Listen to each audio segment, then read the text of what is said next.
Periyar national park কেরালার ইডুক্কি ডিস্ট্রিক্টের থেক্কাড়ি টাউনের কাছে পেরিয়ার নদীর ধারে এই ন্যাশনাল পার্কটিতে আমরা ছিলাম এক রাত।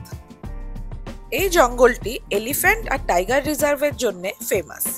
এখানে বাঘ আর হাতি ছাড়াও রয়েছে নীলগিরি লঙ্গুর, গড়, সম্বর, সজারু ও অন্যান্য বন্যপ্রাণী আর নানা পাখি। জঙ্গলটিতে আসার বেস্ট টাইম হলো শীতকাল, তবে এখানে কিন্তু শীতকালেও বৃষ্টি হয়।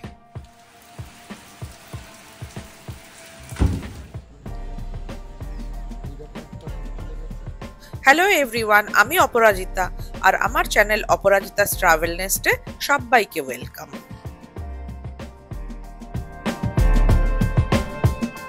আমরা এখন যাচ্ছি কুমারাকোম থেকে পেরিয়ার ফরেস্ট। এটা হলো কোট্টায়াম সিটি। পেরিয়ার ফরেস্টের নিয়ারেস্ট রেলওয়ে স্টেশন হলো কোট্টায়াম। এখান থেকে পেরিয়ার ন্যাশনাল পার্কের ডিস্টেন্স 115 কিলোমিটার। টাইম লাগে 3 আওয়ার্সের মতো। এই জার্নিটি ভেরি ভেরি বিউটিফুল। রাস্তার দুপাশে রয়েছে বেশ কিছু সুন্দর সুন্দর চার্চ, কফি এস্টেট, চা বাগান, পাহাড়, জঙ্গল, ঝর্ণা, ছোট ছোট লোকালিটি সব মিলিয়ে মনে হচ্ছিল হাতে আর একটু বেশি সময় থাকলে খুব ভালো হতো।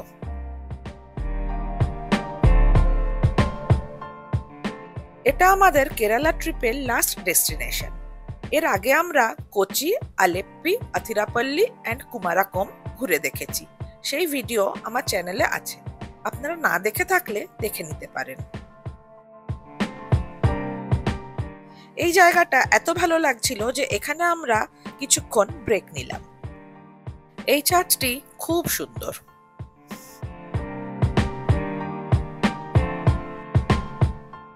বেশ কিছুটা ফেজ টি এস্টেটের মধ্যে দিয়ে যেতে হয়।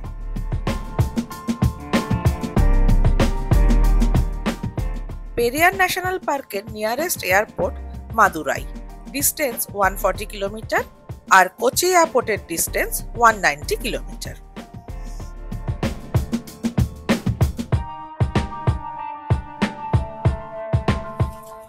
এখন আমরা পাহাড় থেকে নেমে যাচ্ছি।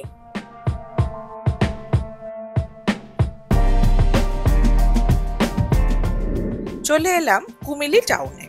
কুমিলি টাউনটিকে প্ল্যান্টেশন টাউন অফ কেরালাও বলা হয়। এখানে প্রচুর পরিমাণে এলাচ, লবঙ্গ, ডালচিনি, নাটমেগ ও আরো অন্যান্য নানান মশলার চাষ করা হয়। এসে গেলাম থেক্কাড়িতে। এখানে রয়েছে পেরিয়ার টাইগার রিজার্ভের গেট।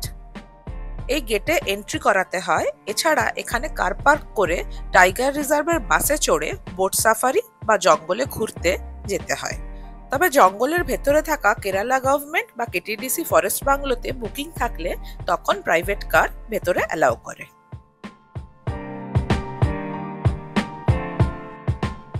পেরিয়ারে আমি আছি কেটিডিসি পেরিয়ার হাউসে। এটা স্ট্যান্ডার্ড ক্যাটাগরির প্রপার্টি। একদম জঙ্গলের মধ্যে, চারিদিকে গাছপালা। প্রপার্টিটির লোকেশন ভীষণ ভীষণ ভালো।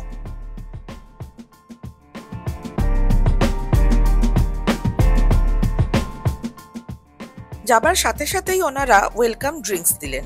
এটা ঠিক চাও নয়, শরবতও নয়, নানান মশলা দিয়ে বানানো একটা ওয়ার্ম ড্রিঙ্ক, বেশ ভালো খেতে।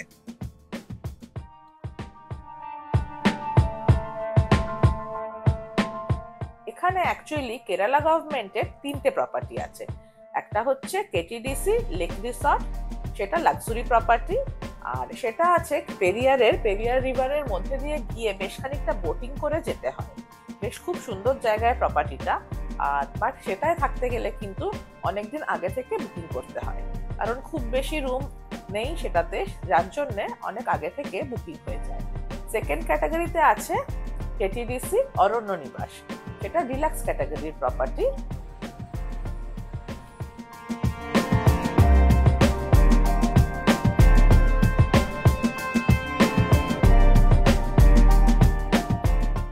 এই প্রপার্টিটির সামনেই রয়েছে পেরিয়ার রিভার।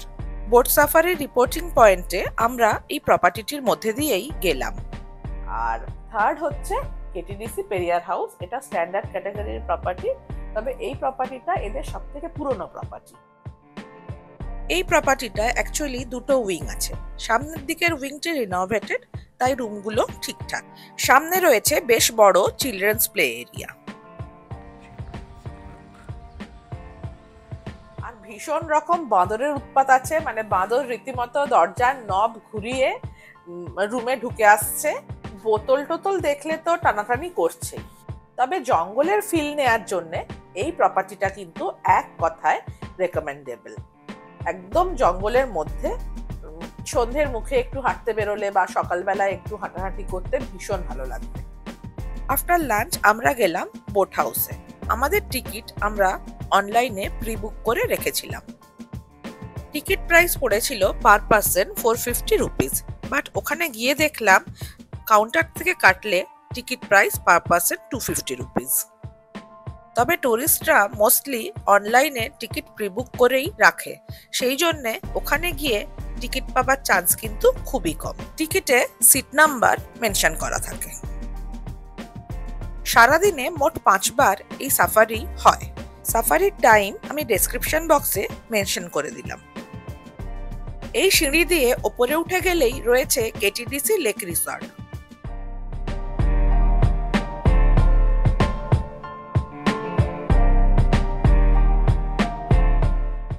বাঘ বা হাতির দেখা না পেলেও হরিণ, বাইসন আর অনেক পাখির দেখা পেলাম। এখানে বোটের গাইড বা রুলস রেগুলেশনস কিন্তু ভীষণ স্ট্রিক্ট। এখানে উঠে দাঁড়িয়ে ফটো তোলা বা জোরে কথা বলা স্ট্রিক্টলি প্রহিবিটেড।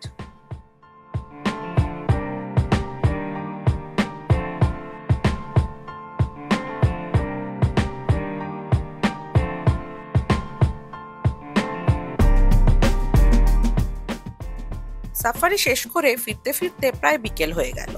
জন্তু জানোয়ারের সেরকম দেখা না পেলেও পাহাড়, জঙ্গল, পেরিয়ার, নদী সব মিলিয়ে সাফারিটা ছিল জাস্ট অসম।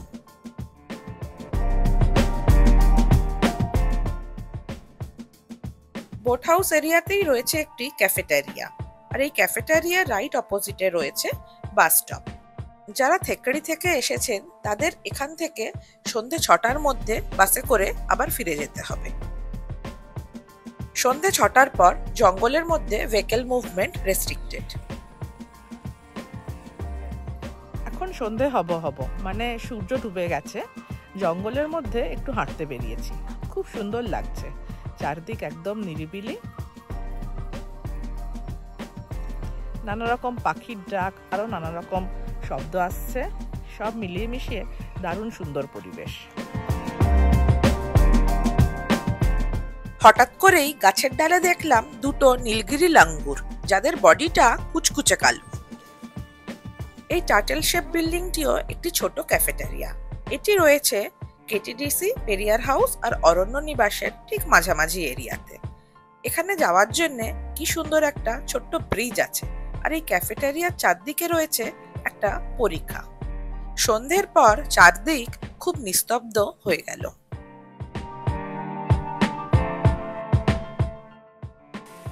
থেক্কাড়িতে থাকলে এই সন্ধেবেলায় কথাকলি ডান্স শো আর কালারি ডান্স দেখে নেওয়া যায়, কিন্তু আমরা যেহেতু ফরেস্টে আছি তাই আমরা দেখলাম পর্কুপাইন বা সজারু।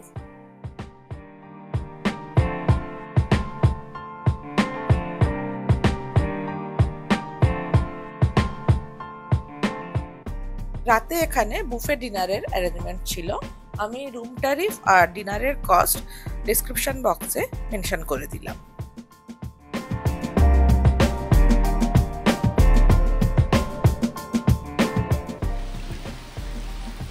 শীতকালে একটা বৃষ্টি ভেজা সকাল। আমরা সবাই ছোটবেলায় জিওগ্রাফিতে পড়েছি যে সাউথ ইন্ডিয়ার কিছু কিছু জায়গায় বছরে 2বার বৃষ্টিপাত হয়। টোটাল রেনফলের 2/3 বর্ষাকালে হয় আর 1/3 শীতকালে। ফোঁটা ফোঁটা বৃষ্টি মাথায় নিয়ে মর্নিং ওয়াকে বেরোলাম, আর নদীর ধারে পৌঁছে দেখলাম সকাল 7:30টার সাফারি স্টার্ট হচ্ছে। তবে এই বোট রাইড ছাড়াও পেরিয়ার বা থেক্রি থেকে offroad jeep safari, spice plantation tour, night safari আর ফরেস্ট ট্রেকিংও করা যায়। বৃষ্টি ভেজা পেরিয়ারকে যেন আরো বেশি সুন্দর লাগছিল। এখন ফিরতে হবে। এই কেরালা রোড ট্রিপটা আমরা ব্যাঙ্গালোর থেকে পার্সোনাল কার নিয়ে করেছিলাম। আজ এই পর্যন্তই। আমার ভিডিও ভালো লেগে থাকলে please like, comment, share and subscribe. Thanks for watching. Bye bye.